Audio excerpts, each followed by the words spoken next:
अस्सलाम वालेकुम। मेरा नाम डॉक्टर अवैस अनवर है और 12th क्लास की फेडरल बोर्ड की जो बुक है उसको हम गो थ्रू कर रहे थे। होम्योस्टेसिस का जो चैप्टर है उसके आई थिंक 2 लेक्चर्स मैं अपलोड कर चुका हूँ, ये तीसरा लेक्चर है। अच्छा, मैं पहले बता चुका हूँ कि इसके अंदर हम डिटेल में नहीं बात करने वाले बिकॉज ऑलरेडी मैं ये टॉपिक एक्सप्लेन कर चुका हूँ। ज़्यादातर इसमें टॉपिक ऐसे हैं जो कि एग्जैक्टली वैसे ही हैं, जो माइनर चेंजेस हैं या अगर कोई बिल्कुल नई चीज़ है तो वो मैं इसमें एक्सप्लेन करूँगा, अदरवाइज़ हम बहुत तेज़ी से जो है वो गो थ्रू करेंगे। ना these are the disorders of the urinary tract. ठीक है, यूरिनरी ट्रैक जो है आपका उसके जो डिसऑर्डर्स हैं उसके अंदर जो प्रॉब्लम्स हैं वो यहाँ पर दी हुए हैं। जिस तरह से वहाँ पे किडनी प्रॉब्लम्स हैं और उनकी रेमेडीज थी सेम बोर्ड के अंदर, तो यहाँ पे डिसऑर्डर्स ऑफ यूरिनरी ट्रैक है। तो यूरोलॉजी बेसिकली वो ब्रांच होती है, नेफ्रोलॉजी वो ब्रांच होती है जो किडनी से डील करती है, सिर्फ यूरोलॉजी वो ब्रांच होती है जो कि आपका जो यूरिनरी ट्रैक्ट है पूरा उससे डील करती है।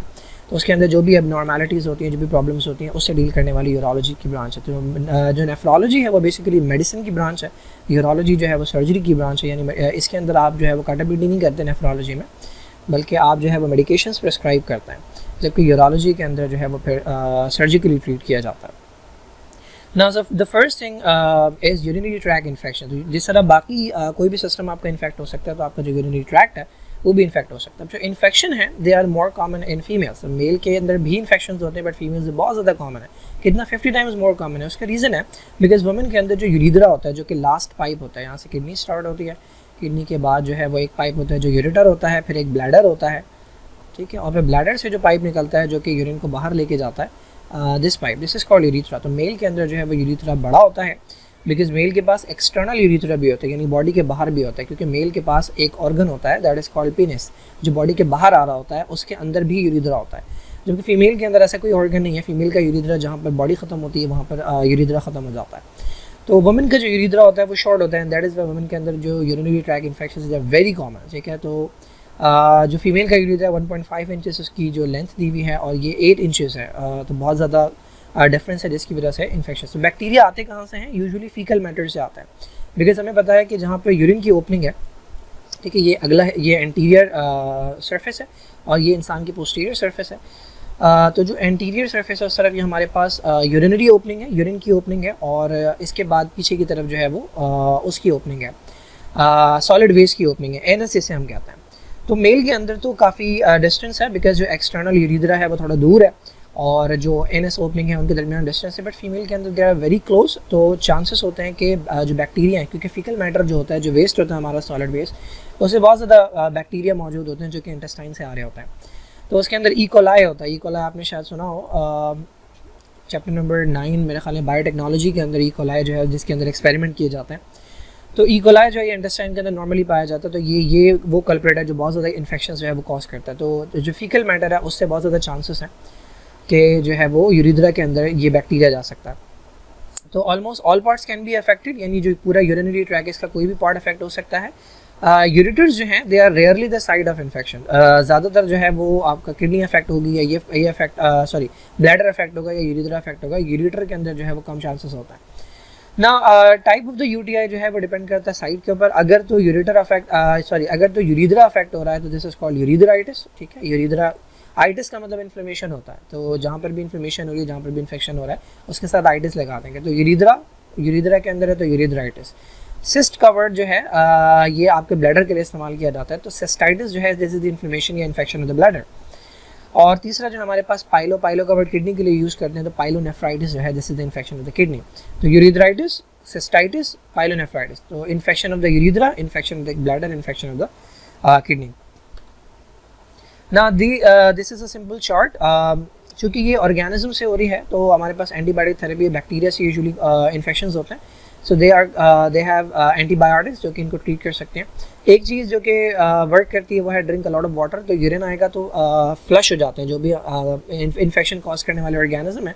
जब बार बार फॉर एग्जांपल ये आपका पाइप है, इसके अंदर यहाँ पे बैक्टीरिया ग्रो किया हुआ है, जितना ज़्यादा यूरिन जाएगा, ऑल्दो पेनफुल होता है समटाइम्स इन्फेक्शन के अंदर, बट जितना ज़्यादा यूरिन जाएगा उतना ज़्यादा फ्लशिंग होगी। ना urinary tract infection that are cause by bacteria, मैंने आपको बताया कि मोस्ट कॉमन जो है वो ई-कोलाई है। ई-कोलाई जो है वो एक टाइप का बैक्टीरिया है जो कि urinary tract infection most common जो है ये कॉज करता है। इसके अलावा नेसेरिया गोनोरिया, ये आपने चैप्टर नंबर 4 रिप्रोडक्शन के अंदर पढ़ा हुआ है, ये सेक्शुअली ट्रांसमिटेड डिजीज़ के अंदर आता है। तो नेसेरिया गोनोरिया बैक्टीरिया का नाम है।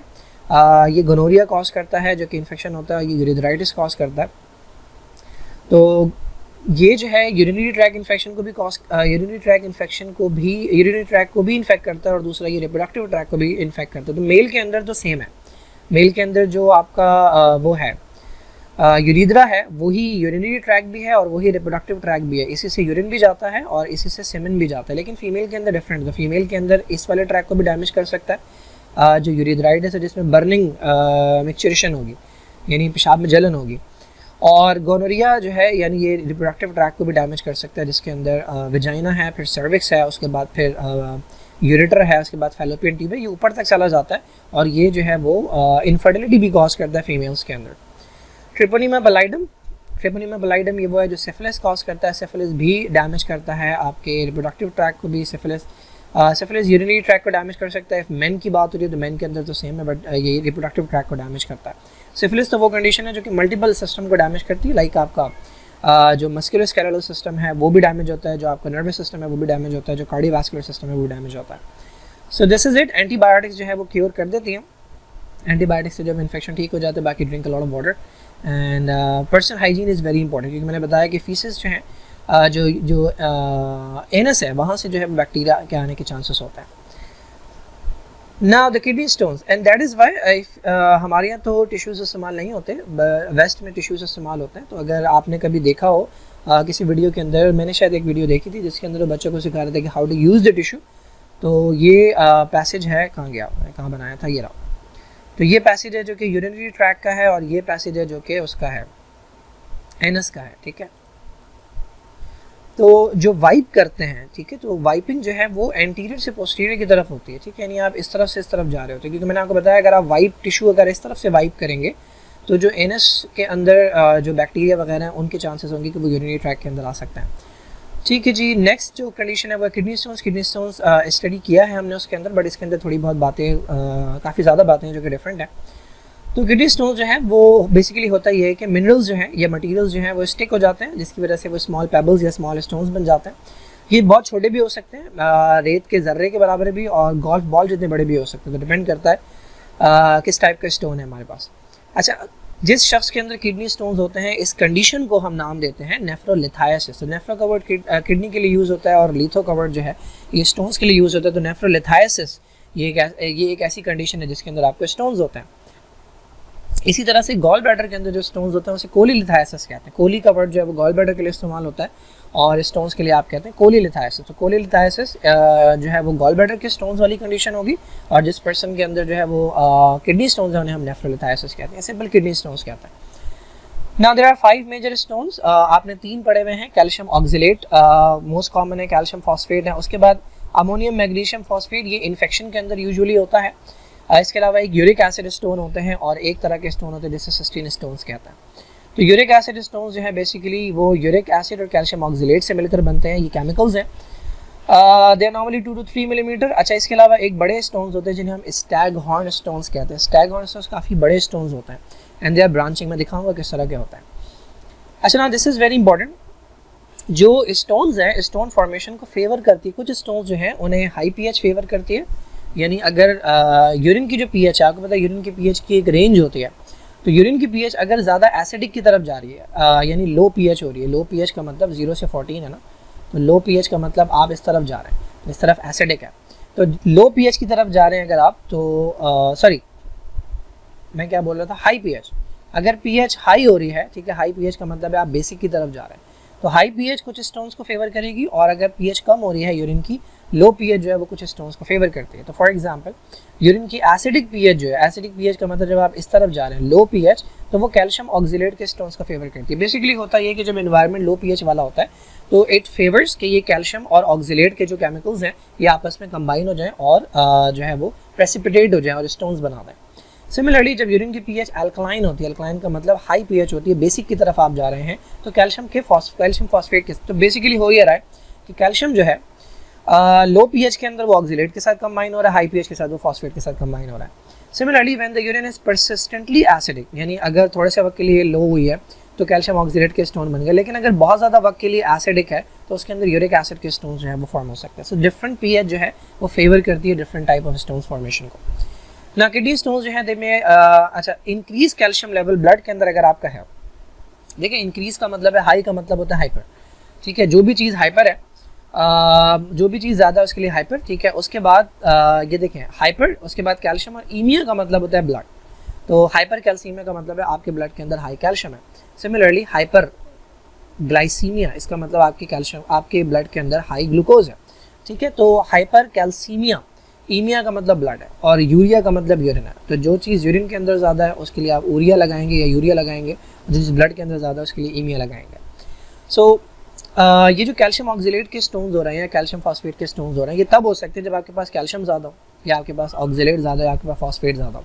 तो ऑक्जिलेट जो है ये डाइट के अंदर से हमारे पास आता है, लीफी वेजिटेबल्स खाने से आता है, तो ज़्यादा अगर खा रहे हैं तो उसके अंदर ज़्यादा हो सकता है। कैल्शियम जो है आपकी बॉडी के अंदर ऑलरेडी मौजूद होता है। तो हाइपर कैल्सीमिया की कंडीशन कौन सी हो सकती है? आपको पता है एक हार्मोन है जिसका नाम है पैराथायरॉयड हार्मोन। पैराथायरॉयड हार्मोन का काम होता है कि ब्लड के अंदर कैल्शियम के लेवल को बढ़ाना। तो अगर किसी के अंदर पैराथायरॉयड हार्मोन बहुत ज़्यादा प्रोड्यूस हो रहा है तो उसके अंदर high levels of calcium blood के अंदर होंगे। इतना ज़्यादा कैल्शियम जब ब्लड में होगा तो वो यूरिन में जाएगा, तो हाइपर कैल्सीयूरिया होगा। तो इतना ज़्यादा कैल्शियम जब यूरिन के अंदर जाएगा, तो अगर आपके पास नॉर्मल ऑक्जिलेट भी है, नॉर्मल ऑक्जिलेट भी है, तो ये दोनों कंबाइन हो जाएंगे। तो दोनों कंबाइन हो जाएंगे तो आपके स्टोन्स फॉर्मेशन हो जाएगी। सिमिलरली जिनके अंदर हाई ऑक्जिलेट लेवल होता है, तो देखें हाइपर ऑक्जेल यूरिया, इतना ज़्यादा ऑक्जिलेट जो है जब यूरिन के अंदर जाएगा तो यूरिन के अंदर बहुत ज़्यादा ऑक्जिलेट हो जाएगा। तो जिसके अंदर नॉर्मल कैल्शियम भी है लेकिन ऑक्जिलेट ज़्यादा है, तो ये दोनों कंबाइन हो जाएंगे और स्टोन फॉर्मेशन हो जाएगी। तो ये दोनों कंडीशन जो है हाइपर कैल्सी यूरिया और हाइपर ऑक्जेल यूरिया, ये दोनों जो है ये फेवर करती हैं किस स्टोन को, जिसको हम कहते हैं calcium oxalate stone, which are the most common. 70% kidney stone जो है वो यही टाइप के होते हैं। नाउ हाइपर यूरिसीमिया एक और कंडीशन है। अब देखें हाइपर का मतलब ज़्यादा, यूरिसीमिया यूरिक का मतलब यूरिक एसिड, और ईमिया का मतलब ब्लड। तो वो कौन सी कंडीशन है जिसके अंदर आपके ब्लड के अंदर यूरिक एसिड का लेवल जो है वो ज़्यादा हो सकता है? अब यूरिक एसिड जो है वो एक तो डाइट से आएगा, आपकी जो मीट होता है, आपका जो मीट होता है उसको खाने से जो है वो आपकी बॉडी के अंदर यूरिक एसिड के लेवल्स बढ़ते हैं, ठीक है। दूसरी चीज़ आपका जो डीएनए वगैरह टूटता है उसके ब्रेकडाउन से भी यूरिक एसिड के लेवल्स बढ़ते हैं। तो एक तो डाइट से आ सकता है, और दूसरा जिन लोगों के अंदर फॉर एग्जांपल कोई कैंसर होता है, तो कैंसर के अंदर जो है वो सेल्स बहुत तेज़ी से बन भी रहे होते हैं और टूट भी रहे होते हैं। जितना सेल टूटेगा उतना ज़्यादा डीएनए टूटेगा, उतना ज़्यादा यूरिक एसिड के लेवल्स बढ़ जाते हैं ब्लड के अंदर, ठीक है। तो ज़्यादा प्रोडक्शन हो रही है, या फिर एक और चीज़ होती है अंडर एक्सक्रीशन। आप जो है वो जितना यूरिक एसिड बन रहा है वो कम एक्सक्रीट हो रहा है, ठीक है, यूरिन के ज़रिए बाहर नहीं जा पा रहा, किसी भी वजह से यूरिन के ज़रिए बाहर नहीं जा पा रहा, तो वो यूरिक एसिड जो है वो मर्ज होने लगेगा, आपस में मिलने लगेगा और वो यूरिक एसिड स्टोन बनाएगा। सो 10% किडनी स्टोन जो है वो यूरिक एसिड के होता है। इसके अलावा अगर हाई कॉन्सेंट्रेशन सिस्टीन की हो रही है या हाई कॉन्सेंट्रेशन फॉस्फेट्स की हो रही है, सिस्टीन जो है ये बेसिकली एक अमाइनो एसिड है जो कि सल्फर कंटेनिंग अमाइनो एसिड होता है। तो दो मॉलिक्यूल जब सिस्टीन के जुड़ जाते हैं तब जाके बनता है सिस्टाइन, ठीक है। तो ये सिस्टाइन यूरिया होता है जिसके अंदर इसके स्टोन्स जो है, इस अमाइनो एसिड के स्टोन्स जो हैं वो फॉर्म होता है। तो ये डिफरेंट टाइप के स्टोन्स हैं। अवॉइड किया जा सकता है कंटिन्यूस स्टेट ऑफ हाइड्रेशन से, ठीक है। डिहाइड्रेशन अगर होगी तो वो इन्हांस करती है यानी स्टोन फॉर्मेशन को। ऑब्वियस ही बात है ना, अगर वाटर कम है तो जो मिनरल्स वगैरह हैं या जो आपके मटेरियल्स हैं वो सॉल्युबल नहीं होंगे, तो वो प्रेसिपिटेट होने लगेंगे। तो डिहाइड्रेशन जिनके अंदर होती है, पानी की कमी जिनके अंदर होती है, उनके अंदर बहुत ज़्यादा चांसेस होते हैं कि स्टोन फॉर्मेशन हो जाए। अब उसको ट्रीट करने के लिए एक मेथड होता है जिसको हम कहते हैं लिथोट्रिप्सी। एक टाइप की लिथोट्रिप्सी होती है जिसे हम कहते हैं एक्स्ट्रा कॉर्पोरियल शॉकवेव लिथोट्रिप्सी, ये बॉडी के बाहर से होती है। और दूसरी है परक्यूटेनियस नेफ्रोलिथोट्रिप्सी, इसके अंदर जो है वो आप बॉडी में एंटर करते हैं। तो ये दो मेथड्स हैं जो कि स्टोन ट्रीटमेंट के होते हैं। इंस्ट्रूमेंट का नाम है लिथोट्रिप्टर, जो कि इस्तेमाल किया जाता है शॉकवेव जनरेट करने के लिए। बेसिकली ये मैं बता चुका हूँ कि जिस तरह वो गाने की एक टाइप होती है जो ओपेरा आई थिंक कहते हैं, जिसके अंदर जो ख़वातीन है वो बहुत ज़्यादा बारीक आवाज़ में गा रही होती हैं, और अगर उनके सामने जो है वो ग्लास रखा जाए, शीशे का ग्लास रखा जाए, बारीक वाला ग्लास रखा जाए, तो इतनी ज़्यादा वाइब्रेशंस कॉज होती है कि वो टूट जाते हैं। तो यही मेथड इस्तेमाल किया जाता है, शॉक वेव्स को जो है वो टारगेट किया जाता है स्टोन पे, और उससे होता ही है कि वो ब्रेक हो जाता है और फिर वो यूरिन के साथ पास आउट हो जाता है। तो ये एक्स्ट्रा कॉर्पोरियल के अंदर किया जाता है। एक्स्ट्रा कॉर्पोरियल के अंदर बेसिकली आप ये करते हैं कि आउटसाइड पेशेंट की बॉडी से बाहर आप फोकस करते हैं स्टोन के ऊपर, और उसके बाद ब्रेक करते हैं और फिर वो जो है स्मॉल पीसेस जो है वो यूरिन के साथ बाहर आ जाता है, ठीक है। जो परक्यूटेनियस है, परक्यूटेनियस नेफ्रोलिथोटमी, परक्यूटेनियस का मतलब थ्रू द स्किन। तो परक्यूटेनियस, अब देखिए डिफरेंट साइड के ऊपर स्टोन्स हैं, ठीक है। ये कैलसिस के अंदर है, कैलसिस ये आपके ड्रेनिंग चैनल्स होते हैं। ये पेल्विस के अंदर है जो कि कॉमन एरिया होता है जहाँ से यूरेटर स्टार्ट हो रहा होता है, ये आपका यूरेटर है ना। परक्यूटेनियस नेफ्रोलिथोटमी के अंदर ये होता है कि आप एक ट्यूब इंसर्ट करते हैं पेशेंट के बैक से इनटू द किडनी। तो आप बेसिकली ये इन्वेजिव प्रोसीजर है। जो extra corporeal shock wave lithotripsy है वो एक्स्ट्रा कॉर्पोरियल है, आउटसाइड द बॉडी है, वो नॉन इन्वेजिव है, जबकि परक्यूटेनियस का मतलब आप स्किन के थ्रू अंदर जा रहे हैं। So this is invasive. तो एक ट्यूब इंसर्ट करते हैं बैक से किडनी तक, बेसिकली आप एक रास्ता बना रहे होते हैं ताकि ये इसके थ्रू आप एक स्कोप डालते हैं, एक कैमरा डालते हैं ताकि विजुअलाइज कर सकें कि स्टोन है कहाँ। जब आप विजुअलाइज कर लेते हैं उसके बाद आप उसके ऊपर जो है वो वेव्स जो है वो छोड़ते हैं, शॉक वेव्स छोड़ते हैं, उससे वो ब्रेक हो जाता है और स्टोन के जो फ्रेगमेंट्स हैं उन्हें आप जो है वो पकड़ सकते हैं, उन्हें आप जो है वो पकड़ के किसी ट्रैक से बाहर लेकर आ सकते हैं। तो ये उन स्टोन्स के लिए किया जा सकता है कि भाई जिनके अंदर जो एक ऐसी जगह पर है जहाँ से ड्रेनिंग नहीं हो सकती। फॉर एग्जांपल लोअर एरिया के अंदर, लोअर रीजन के अंदर अगर एक स्टोन है तो आप अगर इसे तोड़ भी दें तो इतना ज़्यादा ड्रेनिंग इतनी अच्छी नहीं होगी। तो इन स्टोन्स के अंदर जो है आप परक्यूटेनियस नेफ्रोलिथोटमी इस्तेमाल कर सकते हैं। ओपन सर्जरी जो है वो यूजुअली नहीं की जाती, ओपन सर्जरी जो है वो पहले की जाती थी स्टोन्स के लिए। बट अगर बहुत कोई बड़ा स्टोन है जो कि नहीं निकाला जा सकता है ऐसे, या फिर कोई ब्लैडर स्टोन है, तो फिर उसके लिए ओपन सर्जरी की जाती है और उस तरीके से रिमूव किया जाता है स्टोन को। Okay, next is talk about the kidney failure. So kidney failure का मतलब होता है आपका जो किडनी फंक्शन है वो डिक्लाइन हो रहा है, ठीक है। जो किडनी की परफॉर्मेंस थी वो आहिस्ता आहिस्ता जो है वो डिक्रीज होती जा रही है। तो किडनी का काम क्या है? फिल्टर करना ब्लड को। तो जो एफिशिएंसी है उसकी फिल्टरिंग की वो आहिस्ता आहिस्ता कम होती जाएगी, इसको हम कहेंगे किडनी फेलियर, इसे हम रीनल फेलियर भी कहते हैं। तो एक अक्यूट रीनल फेलियर होता है जो शॉर्ट टर्म होता है, और एक क्रॉनिक रीनल फेलियर होता है जो लॉन्ग टर्म होता है, ठीक है। अक्यूट शॉर्ट टर्म है, क्रॉनिक लॉन्ग टर्म है। सो क्रॉनिक रीनल फेलियर जो है आपका वो इरिवर्सिबल कंडीशन होती है, रीनल फंक्शन जो है वो बहुत ज़्यादा ख़राब हो जाता है और ये बहुत टाइम लेता है। कुछ कंडीशंस के अंदर बहुत तेज़ी से भी हो सकता है, बट वैसे जो है ये आहिस्ता आहिस्ता किडनीज जो है आपकी डैमेज होती रहती है किसी इन्फेक्शन की वजह से या इवन डायबिटीज़ की वजह से। डायबिटीज़ के अंदर डायबिटीज़ जो है वो किडनी को डैमेज करता है, या किसी भी और रीज़न की वजह से आहिस्ता, कोई ऑटो इम्यून प्रोसेस है, कोई ऐसी कंडीशन है जिसके अंदर आपके अपना इम्यून सिस्टम जो है वो पागल हो गया और उसे आपकी किडनीज को जाकर डैमेज करना शुरू कर दिया। तो बहुत सारी ऑटो इम्यून कंडीशन जो कि किडनी को अफेक्ट करती हैं। तो आहिस्ता आहिस्ता वक्त गुजरने के साथ साथ किडनी का जो फंक्शन है वो डिक्लाइन होता जाएगा, उसकी जो एफिशिएंसी है फिल्ट्रेशन की वो डिक्लाइन होती जाएगी। तो इवेंचुअली हम कहेंगे this is called chronic renal failure. ना chronic renal failure multiple reasons की वजह से हो सकता है। कोई बैक्टीरियल इन्फेक्शन है पेल्विस का या सराउंडिंग टिश्यू का, तो वो बैक्टीरिया जो है वो इतना ज़्यादा डैमेज कर देगा किडनी को कि किडनीज जो है वो फेल हो जाएंगी।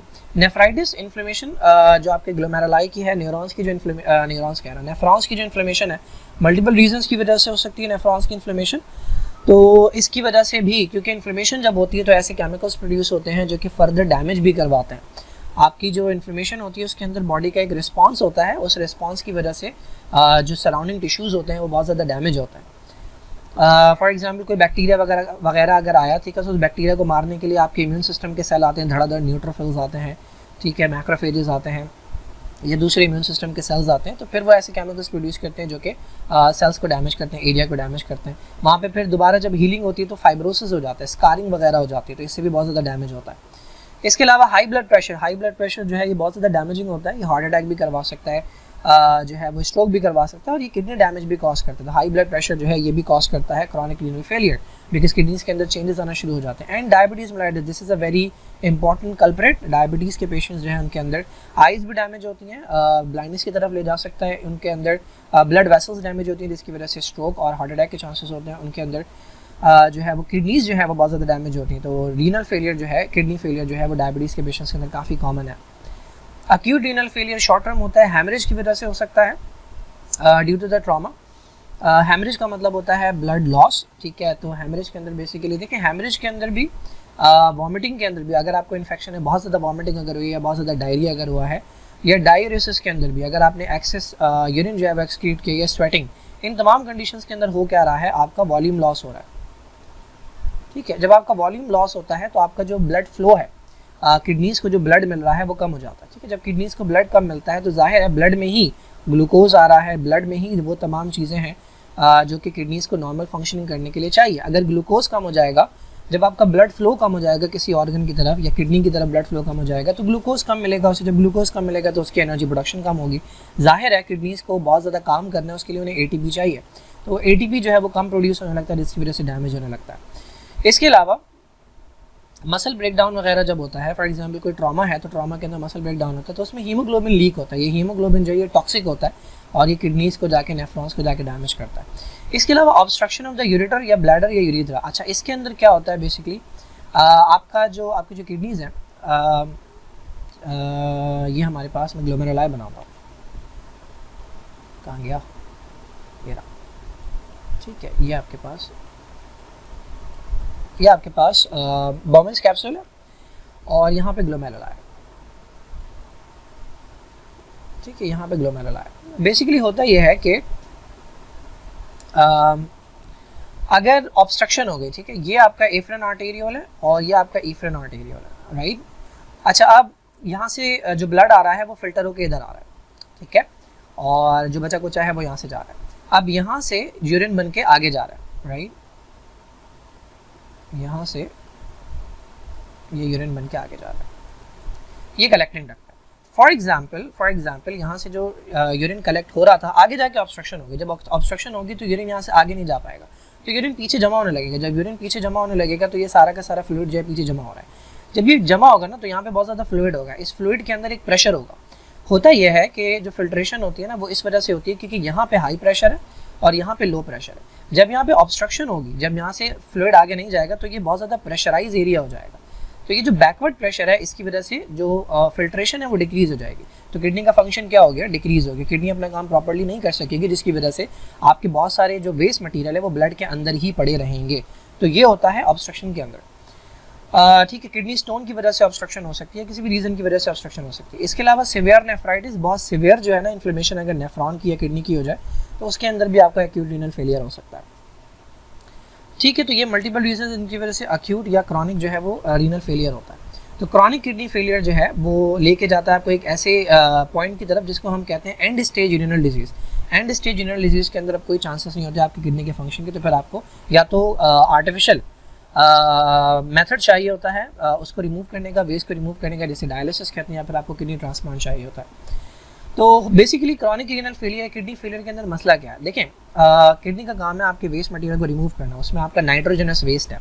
जब ये नाइट्रोजनस वेस्ट रिमूव नहीं हो पाता तो ये ब्लड के अंदर एक्यूमुलेट होने लगता है, उसको हम कहते हैं यूरेमिया।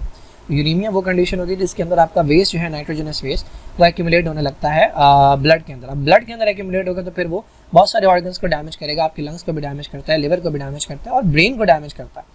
तो that is why kidney failure जो है ये एक बड़ी प्रॉब्लम है ना। अब इसकी ट्रीटमेंट जो है वो एक कंडीशन है डायलिसिस, जिसके आपकी दो मेथड है, एक हीमोडायलिसिस, एक पेरिटोनियल डायलिसिस है, और एक जो है आपके पास वो है किडनी ट्रांसप्लांट।